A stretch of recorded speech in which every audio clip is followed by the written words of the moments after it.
What's good, YouTube? Chiefs Priority here. I'm a diehard Chiefs fan. Basically, what we be talking about in this video is what the Kansas City Chiefs did in the offseason, man. And next year, I believe that their offense is going to be even more scarier than it was this season. And the first signing that I really loved was signing the wide receiver Richie James, man. Now, Richie James, he had a 569-yard season with Daniel Jones, and you could pretty much call that a breakout season. I think you could call that a breakout season. But I think with like Mahomes and Andy Reid, I think Richie James should be able to put a way better season than that. I mean, he has skills, and even if he doesn't work out as a wide receiver, I mean, the worst case scenario, he's a very good kick returner / punt returner, which the Chiefs are definitely going to need because Kadarius Toney, this man keep racking up injuries, and this dude gets injured a lot. So we can't have this dude at kick returner, at punt returner. We can't have him risking his body because we're leaning on him to be the wide receiver one, and we definitely need to protect him. We definitely need to protect them. But another thing I love that the Chiefs did, they rebuilded the O-line. I love how they went out there and got the right tackle, Jawan Taylor, who I think is a very talented pass blocker. He needs help in the run game, but he's still a very talented pass blocker. He only allowed 21 pressures. And then we went out there and got Donovan Smith, who's literally only allowed 1 sack in his best season, but that's when he was healthy. Last season he was playing with an injury, but now he's fully healthy again, so I expect a good season out of him playing next to Trey Smith, Creed Humphrey, and Joe Thuney and Jawan Taylor.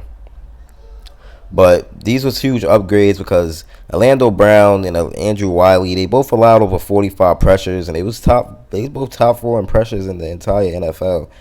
I mean, that's pretty bad. That's horrible. And hell, Orlando Brown, he even caused Mahomes to get a high ankle sprain. Mahomes caught that high ankle sprain against the Jaguars. That was pretty sad to watch. But I don't know how he still did it. He went out there, still went on to win the Super Bowl. I don't know how he did it. But enough of that. Mahomes, he's now protected with better offensive linemen. They're more athletic now. So I think this Chiefs offense could be way better than it was last season, because if you give him Mahomes a lot of time in the pocket, he's dangerous out the pocket, but he's even more dangerous in the pocket if he has enough time to throw and really break down these defenses. And I know this might be crazy to say, but I think after all of these moves, Patrick Mahomes, he's going to be even better. And I get it. It's definitely crazy to say because he just won the MVP. He's also coming off a season where he threw for 5,250 yards and 41 TDs with only 12 interceptions. And the funny thing is, nobody's talking about it because they're so used to this high level of play from Patrick Mahomes. It's honestly crazy. And last year, the receiver core it looked mid on paper, but then it started to really pick up. But I think this year the receiver core is a lot more better, a lot more different, because we have we have more versatility in our wide receiver core. Like, for example, Kadarius Toney. Now, Kadarius Toney, he has injury problems, but he's a very versatile wide receiver. I mean, he can do a little bit of everything. He's also very shifty, and he has a great catch radius. His hands he has insane hands for the most part, and he also has solid route running. So I mean, look, I'm all for Kadarius Toney being a wide receiver one. When this dude's healthy, he showed he could play at a high level. So I'm all for it. We also have a proven deep threat in MVS, who people forgetting about, but he came up big in the Bengals game, had over 100 yards, and he's a proven deep threat. I mean, he has 687 yards. That may not be the best thing, but y'all gotta remember, a lot of people watch the games on paper. Us Chiefs fans, I was watching it, know that Mahomes, he was missing a lot of deep passes on MVS. He missed a lot of deep passes. So, and also some of the catches was called back. So I feel like if that didn't have happened, MVS could have had like 900 yards. Real talk, 900 yards, or maybe even 1,000. Who knows? But another thing I loved is that the Chiefs, they also added Rashee Rice. Now, Rashee Rice, man, he's a big-bodied wide receiver. And yeah, what I like about Rashee Rice, he has a very great chance of catching the 50-50 balls.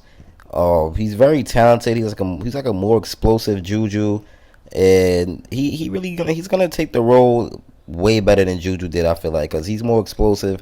I mean, Mahomes wanted to play with him. He's young. He's hungry. He's talented.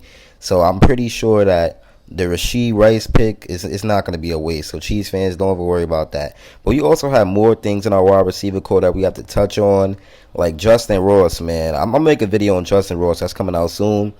He's a breakout candidate. He's a big breakout candidate. And you got Sky Moore, who's also a breakout candidate. But I'm going to still stick to my belief that the Richie James signing is going to pay off very well. And with what he did with Daniel Jones, I could see him doing even better with Patrick Mahomes. And I honestly hope he make the roster, man. I know y'all get mad a lot that I don't include John Ross. But I'm sorry. I'm just not sold on John Ross. But we're going to have to see.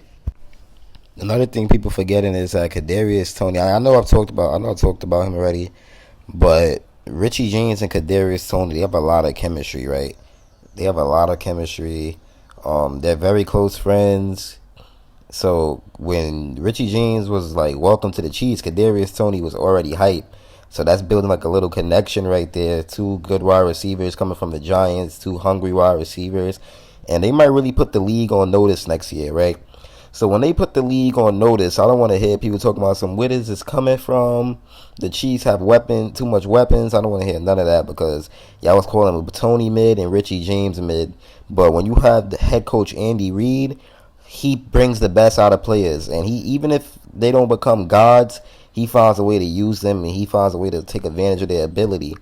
And we all know that by now. Every diehard Chiefs fan knows that Andy Reid, he's gonna find a way to make you do something, to make you succeed in something. That's why Kadarius Toney succeeded with the trick plays, the rushing plays, the jet sweep, the little short routes, the screens, the punt returns, the kick returns, because he's naturally gifted in open space. Meaning it's hard to tackle Toney, it's hard to even get near Toney, it's hard to even keep up with Toney. He breaks tackles, he's physical. I mean, that's just how Toney is. And Andy Reid knew that, so he gave Toney what Toney always wanted, to play like himself, be like himself, feel like he's at home. He has good coaches. The Giants, they wasn't offering Toney that. That's just the truth. He wasn't happy where he was at. One thing that you just can't do, you can't play somewhere you're not happy. It's not going to work. So that's why Kadarius Toney, when he came to the Chiefs, he found his purpose, man. And I'm just happy. It's really interesting because we don't know who's gonna really be the wide receiver one. I mean, rumors is Toney, but then Sky Moore, he might have a breakout season. He just won the Super Bowl. That's a lot of motivation. He got a year down in Andy Reid's system, so he knows a few things now. So I think it's a chance that Sky Moore may become the wide receiver one. I mean, he's probably going to be in the slot, which he could really work well out of because he's a small wide receiver that's pretty quick and shifty. And Steve Smith said he thinks Sky Moore is going to be special. So while we not listen to Steve Smith, I do believe Sky Moore has a chance to be good. He has a chance to be great, but he just got to want it. He got to put the work in, man. And I do think he could be a successful slot receiver because, like I said, he's quick. He's a good route runner. He knows every route in the route tree. And he has very strong hands. I mean, he even cooked Derwin James, which is very impressive. So I do think Sky Moore could take a role, or at least a bigger role in this offense this season. And it's just a lot of weapons everywhere. And the Kansas City Chiefs, their offense, man, they're really building something special. But Richie James, I'm telling you, that's going to be worth it, and that's going to pay off, and every Chiefs fan is going to love that pick. Trust me. It's for your boy Chiefs Priority, and I'm out, man. Peace.